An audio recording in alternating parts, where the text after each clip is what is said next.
Ndabamutse nongera ndabaha ikaze mu mwanya w'amakuru mu kirundira kamunkundire dure kuri izi ngingo nkuru ziyagize naho umwaka w'ishuri watanguye ku ishuri ry'imyuga ETS haracariho ikena ry'abigisha.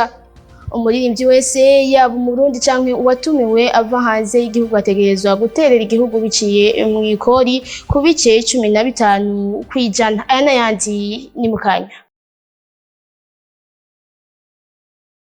Naho umwaka w'ishuri watanguye ishure ry'imyuga ETS Kamenge bitari bike vyarakozwe, ariko haracariho ikibazo c'abigisha bakuvutse batarasubirizwa. Benoit Sindayigwanya. Naho ibitigiri vy'abanyeshuri binjira mu ndaro muri ETS Kamenge bitarakwira, umwaka w'ishuri watanguye ukuri kwamye kuruno wa 18 Nyakanga. Umuyobozi w'ishuri Jean Bosco Nzitonda agasigura ko biteguye neza naho bagifise ikibazo c'abarimu bakukurutse batarasubirizwa. Mu myiteguro rero nivyo myiteguro itegura umwaka wa 2023-2024 ETS Kamenge twarabiteguriye kuvyo dushoboye mu mpande nka zose. Tuba tumaze twitegura nyine kuzokwakira abanyeshuri mujanye n'abo bazicara mu mashuri, intebe bicarako byose twagerageje kuzisanura. Twagerageje kuja mu buraro kuraba aho abanyeshuri barara, tugasubira mu bitanda byashoboye kunonekara, aho bafungura nange tumaze twategura mu myiteguro twagerageje gukora. Tubona ko nka byose bisanzwe bimeze neza, ingwara zose zishobora kubura. Ku ruhande rw'abigisha n'ivyo hariho abigisha bakuja mu zabukuru, abo rero bashikiriza sante barasubirizwa, turabona abashasha baje, mugabo ikibazo twamaze gushikiriza kwabijejwe na cyane ku bushobozi bw'indero, nabwo twese tubarirwamo bijanye n'indero. Aho rero turafise no mwizeye ko tuzoroha kumbura bazosubira abagiye mu zabukuru bakuvutse. Ngo kubijanye no kubafungurira hariho akarusho kuko leta yadugije amafaranga yo kubafungurira akava ku 900 akaja ku 1400. Bijanye no gufungura abanyeshuri, muhetse kumva ko ubushobozi bw'indero bwashize ko akantu kiyongera ku mafaranga bara batukunda gutanga umunyeshuri afungura ku munsi ku munyeshuri.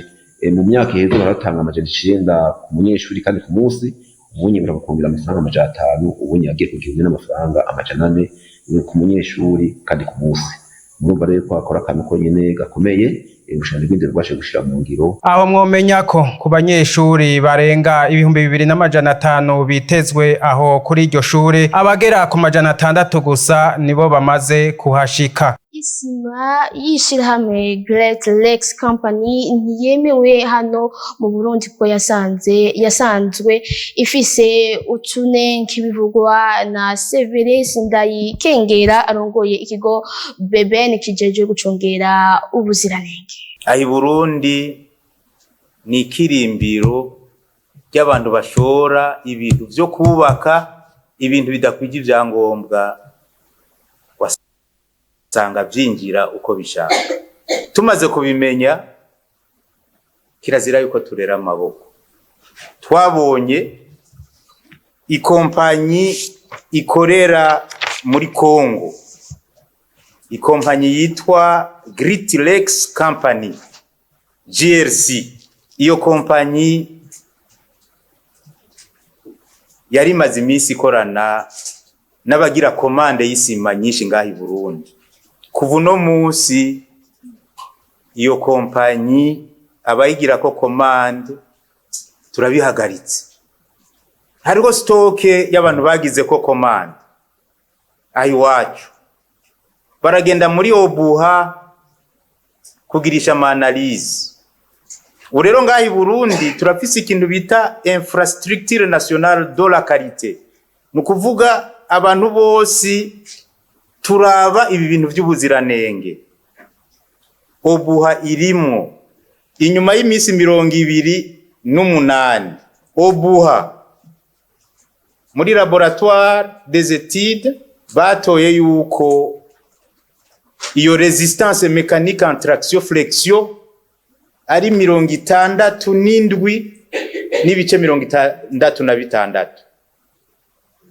Mugabo abantu baciye bigira iwabo kubera kumbure baraba amanorme batayakwije, baca bara falsifia barihindurira ibitigiri. Ico gitigiri ca 67 n'ibice 66 baca biyandikira 69 n'ibice 66. Ikintu citwa resistance mécanique en compression. Inyuma y'imisi 28 laboratoire ya Obuha yatoye 429 n'ibice 66. Baca baragenda barihindurira bagira 479 n'ibice 66. Urumva biyongereyeko amabare 50. Aho rero bakaba bararonsa isoko bakazana kubaka ibintu rusange ngahi Burundi. Ngira mwese murabizi iyo umunyeshuri cyane cyane kuri universite afashwe ariko ari ibi bibazo niki murazi bihano bagira. Nk'aba bari uko barakina ku magara y'abantu. Iyi kompanyi Great Lakes Company jusqu'à nouvel ordre abadandaza b'iwacu bagiriyayo komande y'isima kuko bagira komande ya stoke nini kuva no munsi turayihagaritse. Igenekerezo rya 17 Nyakanga n'umunsi mpuza amakungu hariwe kutagendesha imiduga. Uwo munsi ukaba washizweho kugira ngo hagabanywe ivyuka vyonona igisenge. Jules Verne Nakimana. Igenekerezo rya 17 Nyakanga n'umunsi mpuza amakungu hariwe kutagendesha imodoka. Cyo cyumviro caje nyuma yaho abo ku mugabane wa Buraya babonye ko imodoka nyinshi zirekura ivyuka vyonona igisenge hamwe no kubona ko kuyunguruza mu bisagara bigoye ko imodoka ziyongera ku murindi munini bigatuma abantu bidoga ko ikirere nimwe mu bahema atari nziza. Uwo munsi bagiye kugira bibutsa abantu bongere bakeburire kugira icyo bakoze kugira hagabanywe ivyuka birekurirwa mu kirere hamwe n'induru iterwa n'ivyo vyuma hongere hagarukanwe akanovera k'ubuzima bwo mu gisagara. Itariki nyezina uwo munsi wimbarizwako igenekerezo rya 22 Nyakanga uko umwaka utashe, ariko uwo munsi mu gihugu cy'Ubufaransa bashimye kuwihimbaza ku igenekerezo rya 17 Nyakanga 2023 kugira bihurirane n'umunsi w'Imana abantu benshi bataja ku buzi. Uwo munsi ukaba watanguye guhimbazwa mu mwaka w'igihumbi kimwe n'amajana 1998 ahabonetse impinduka nyinshi kubw'uwo munsi. Mbere kuva mu mwaka wa 2007 ibihugu bimwe bimwe vyagiye birongerako imisi yo kutagendesha imodoka, hakaba mbere hariho n'ibiterekanya gushikana ku misi 7 kugira bahamagarira abantu kwiyunguruza mu ngendeshwa rusangi. Abanyagisagara ca Bujumbura avuga ko ubuzima bugiye kubagorora kuko ibintu vyose vyaduze kandi imishahara itaduze, bagasaba leta kuduza imishahara. Elvis Munyaneza. Imyidogo ni myinshi ya bamwe babona uko imisi igenda ibiciro vy'ibintu vyankenerwa mu buzima bwa misi yose bitera biduga nayo agahembo kakaguma aho kari, bagasaba leta kugira ico ikoze. Saba leta maze kubona ko ibintu bitera bita agaciro, ibintu bitera biduzwa, wa mukozi wa leta nawe akabona agahembo kiwe ntaco kamumarira. Ashobora kuba ahembwe uto dufaranga dufate yohembwa nk'ibihumbi 100 mu isanzu, ahembwe nk'ibihumbi 100 dufatire nko kwijana, ugasanga inzu imusaba nk'ibihumbi 100 canke imusaba nk'ibihumbi 50 dufate mu mvugo ngereranyo, ahembwa nk'ibihumbi 100 inzu nayo ari ibihumbi 50. Wumva imfungurwa yoziri hiki leta yoraba ikatworohereza nko ku bifungurwa prema ikaraba ikafunguza haba nko ku makori basiye ku bintu by'indya kugira tworoherwe, kuko ubu umuntu arakora ugasanga ibyo ukoze nk'icya ntikize mu nyuma hagera umwanya wo gufungura ugasanga twa tuntu waronka nyene duhereye mu mfungurwa, ugaca usanga ingorane zigaruka mu rugo bivanye n'uko ibintu byo gusoma kandi usanga byaduze. Ivyo biruko mu gihe no gufungura rimwe ku munsi kuri bamwe asigaye ari gihamana. Umuririmbyi wese yaba umurundi canke uwatumiwe ava hanze aje mu giteramo ategerezwa gutera igihugu mu gutanga ikori ibice 15 kwijana, bivugwa n'usanzwe ajeje gutanga amakuru mu kigo kijejwe kwegeranya amatagisi n'amakori Obert. Abaririmbyi canke abakora ibikorwa vabwenge bijanye n'imico kama baba barundi canke abatumirwa bava hanze y'igihugu bategerezwa guterera igihugu mu kuriha ikori ku nyungu baba baronse bivugwa na Stanley Ngendakumana ajejwe gutanga amakuru mu kigo kijejwe kwegeranya amakori n'amatagisi OBR. Vyerekeye amakori n'amatagisi mu gihugu c'u Burundi bigengwa n'amategeko atandukanye bivanye n'umwe wese umurimo wiwe. Kuri uwo mugwi w'abatanga kori no kuvuga abanyamuziki n'utugenegene tubisanga mu ngingo y'122 agace ka 4 k'itegeko ryo kuwa 24 ukwezi kwa 12 2020. Muri ico gihe rero aba banyamuziki baba abo hanze canke bo mu Burundi hariho ingingo ibatumirira kugira ico baterereye mu gihugu igihe cyose baronse amafaranga ku nyungu. Muti rero abaririmbyi bo hanze nkumbure barabatumira bakabahemba amahera menshi.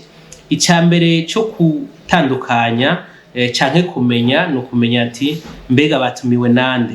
Nukuvuga yuko itegeko ngaha anye nababwiye ingingo y'122 iri mu itegeko rigenga makori ku nyungu ikori ku nyungu rirategekanya yuko abo bantu mu gihe cyose baronse amahera baba abo bantu bo hanze abanyamuziki canke abahanzi bo hanze yuko bategerezwa kuca bariha ibice 15% by'amafaranga baronse.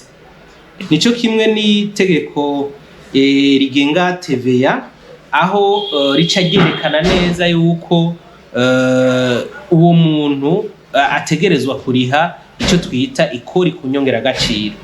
Ni vyiza rero yuko aya mategeko ikigo OBR carandikiye abanyamuziki kibicishije mu mashirahamwe yabo ribabwira yuko bategerezwa gutoza ayo mafaranga kandi bakayatanga mu kigega ca leta igihe cyose barishe bene abo banyamuziki canke igihe cyose bakoze bimwe n'ivyo biteramo. Kubwa Korikiza Blaise Clovis benshi bazi nka Hasco avuga ko iyo ngingo ari nziza ariko bigikenewe ko yo kwigwa neza. Ni ingingo nziza, ni ingingo iteza imbere igihugu nkuko abandi bose babikora. Nta kirenze kirimo, nuko gusa kumbure kera atari bwamenyekane ngo mbe nabo botanga intuze amatagisi yabo gute muri iki gihugu, ko natwe iyo tugiye iwabo hari amatagisi dutanga, niko bimeze.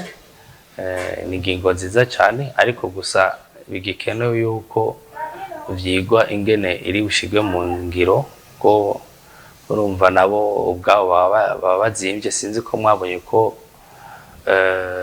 peut-être uyu mwaka kuva covid iza vyagiye biragabanuka abantu baza bavuye mu mahanga cyane mu Burundi, kuko habayeho kuduga kwabo kw'ibiciro ku myaka bamaze batari ko barakora. Ivyo rero sinibaza ko ari bizoza kwica canke gufasha, mugabo ingingo ubwayo ni nziza. Mwomenya ko umuririmbyi azoba yatumiwe ntatange ibice 15% azoca arihwa n'uwamutumiye. Dutandukire mu yavugwa mu hino tushikirizwa na Jules Verne Nakimana. Wigira gatanu iganwa rya Primus League yariko rirabandanya mu mpera z'inondwi aho habaye inkino zitari nke handetse harimo n'izari zitezwe cyane. Aha twavuga nk'urukino rwaje guhuza umugwi wa Interstar hamwe n'umugwi wa Messager Ngozi. Urukino rwaje kurangira ari bitsinda 2 ku bindi. Urundi rukino wari gwitezwe n'abatari bake, urukino rwahuje umugwi wa Kayanza United hamwe n'umugwi wa Rukinzo. Urukino rwaje kurangira bose banganije ubusa ku busa. Ku rundi ruhande umugwi wa Magara Young Boys urabandanya kutoroherwa kuko waje kandi gutsindwa n'umugwi wa Frambody Centre ibitsinda 2 kuri kimwe, uca urangiza inkino zose zigera kuri zine rumwe udatsinze urukino na rumwe. Umugwi wa Tel Aviv ero kuva mu cicaro ca kabiri bari utsindira urukino rwabo rwa mbere batsinda umugwi baduganye bava mu cicaro ca kabiri wa Moso Sugar baca bagira amanota 3 ari nayo ntsinzi ya mbere bari barose. Undi mugwi ero kuva mu cicaro ca kabiri RRB Amasipiri nabo baje kuba banganya ubusa ku bundi n'umugwi wa Tigre Noir. Umugwi wa Vitaro nawo udahagarikwa wari kuratsinda umugwi wa Olympique Star gitsindo kimwe ku busa baca bakwiza inkino zigera kuri 5 badatsinzwe urukino na rumwe canke ngo banganye. Gushika ubu umugwi wa Vitaro uracari imbere y'iyindi ukaba uyoboye n'amanota 15 ugakurikirwa n'umugwi wa Message Ngozi ufise amanota 10. Umugwi wa Aigle Noir wamaze gukina inkino zine gusa nabo bakaba bari mu kibanza ca gatatu n'amanota 10. Umugwi wa Interstar ukaba uri mu kibanza ca kane n'amanota 8 unganya n'indi migwi ibiri ari umugwi wa Tigre Noir hamwe n'umugwi wa Flambeau du Centre bose banganya amanota 8 basumbanye ibitsindo. Umugwi wa Bumamuru ukaba uri mu kibanza ca 12 kuko bo bamaze gukina inkino zibiri zonyene kuko izi mu zindi nkino bari bitabiriye igikombe ca Afrika c'imigwi yabaye ya mbere wabo. Mu bibanza bitatu vya nyuma kibanza ca 14 hakaba haza umugwi wa Tel Aviv ufise amanota 3 mu nkino 5 ugakurikirwa n'umugwi wa Moso Sugar maze gukina inkino 5 ariko bafise amanota 2. Mu kibanza ca nyuma nico ca 16 hakaza umugwi wa Magara Young Boys maze gukina inkino 4 ukaba ufise ubusa utaratsinda urukino na rumwe. Umugwi wa Aigle Noir waraye utsinzwe urukino rwabo mu gikombe ca CAF Confederation Cup bariko bakinira mu gihugu ca Mali baje gutsindwa n'umugwi wa Stade Malien ibitsindo 2 ku busa. Ibitsindo byose vyinjijwe mu gice ca kabiri c'urukino. Urwo rukino kaba rutari goroshe na gato ko umugwi wa Aigle Noir wari wagerageje ibishoboka vyose ariko birangira batsinzwe. Urukino rugira kabiri umugwi wa Aigle Noir ukaza wakiriye umugwi wa Stade Malien mu gihugu ca Tanzania. Ni kuri iyo nkuru duciye turangiriza reka ndabashimiye mwebwe mwese mwariko muradukurikirana. Shimira abagenzi banje badufashije gutokanya ano makuru. Ndabasabe kubandanya mukurikirana ibiganiro vya BTV Burundi mugire aho muba mwubahwe naho gutaha.